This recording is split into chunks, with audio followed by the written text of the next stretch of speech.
Bismillahirrahmanirrahim. Assalamualaikum warahmatullahi wabarakatuh.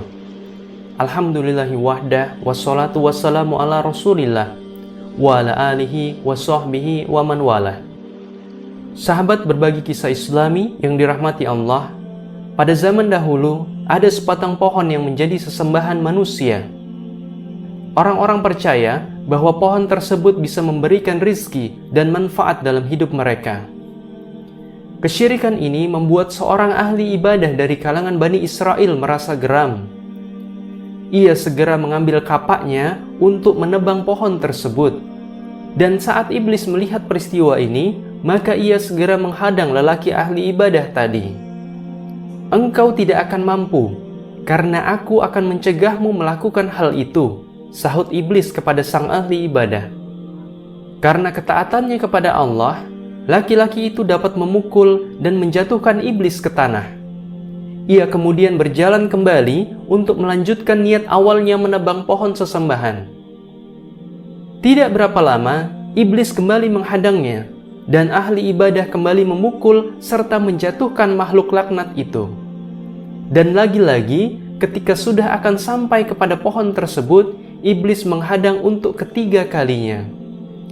Kali ini iblis melakukan trik yang berbeda untuk mengelabuhi ahli ibadah. Iblis berkata, "Adakah yang lebih baik bagimu? Jangan engkau tebang pohon itu, dan kau akan mendapatkan 2 dinar setiap pagi di bawah bantalmu." Ahli ibadah kemudian sudah mulai bisa diajak untuk berdialog. Ia bertanya kepada iblis, "Dari mana aku mendapatkan itu?" "Aku yang akan memberikannya kepadamu," jawab iblis. Ahli ibadah segera kembali ke rumahnya dan ia dapati 2 dinar di bawah bantalnya. Alhasil, ia sudah mulai tergoda dengan tipu daya iblis.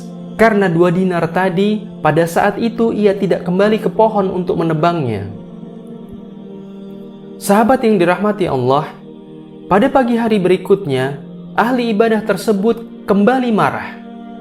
Namun kali ini, marahnya bukan karena pohon sesembahan, seperti marahnya di hari kemarin, namun ia marah karena iblis telah menipunya. Saat ia membuka bantalnya di pagi hari, ia tidak menemukan apa-apa, layaknya janji iblis bahwa akan ada 2 dinar setiap pagi di balik bantalnya. Tanpa berpikir panjang, ia segera mengambil kapak dan kembali untuk menebang pohon. Seketika itu pula, iblis menghadangnya. Dengan berwujud manusia, iblis bertanya kepada sang ahli ibadah, "Apa yang engkau inginkan?" Ahli ibadah menjawab, "Aku ingin menebang pohon yang disembah itu." Iblis segera menyahut, "Engkau berdusta, engkau tidak akan dapat melakukan hal itu." Kali ini iblis justru dapat mengalahkan ahli ibadah dengan sangat mudah. Iblis memukul, menjatuhkan, bahkan mencekik sang ahli ibadah hingga ia hampir mati karena hal tersebut. Iblis berkata, "Engkau tahu siapa aku? Pertama kali kau datang, kau marah karena Allah, maka aku tidak mampu mengalahkanmu. Kemudian aku menipumu hanya dengan 2 dinar, dan engkau tidak jadi menebang pohon itu karena 2 dinar tadi. Ketika kau kembali ingin menebang pohon, karena sejatinya kau marah tidak mendapatkan 2 dinar di balik bantalmu, maka aku dengan sangat mudah bisa mengalahkanmu." Sahabat yang dirahmati Allah, kisah iblis dan ahli ibadah itu memberikan kita pelajaran berharga, bahwa jika perbuatan dilakukan tidak ikhlas karena Allah, maka orang yang melakukannya tidak akan mendapatkan manfaat, baik di dunia maupun di akhirat. Sesungguhnya, hamba Allah itu mendapatkan kekuatan karena keimanannya kepada Allah Subhanahu wa Ta'ala. Sahabat yang dirahmati Allah, semoga kita bisa mengambil pelajaran berharga tersebut. Saya sebagai narator cerita undur diri. Wallahu a'lam bishawab. Wassalamualaikum warahmatullahi wabarakatuh.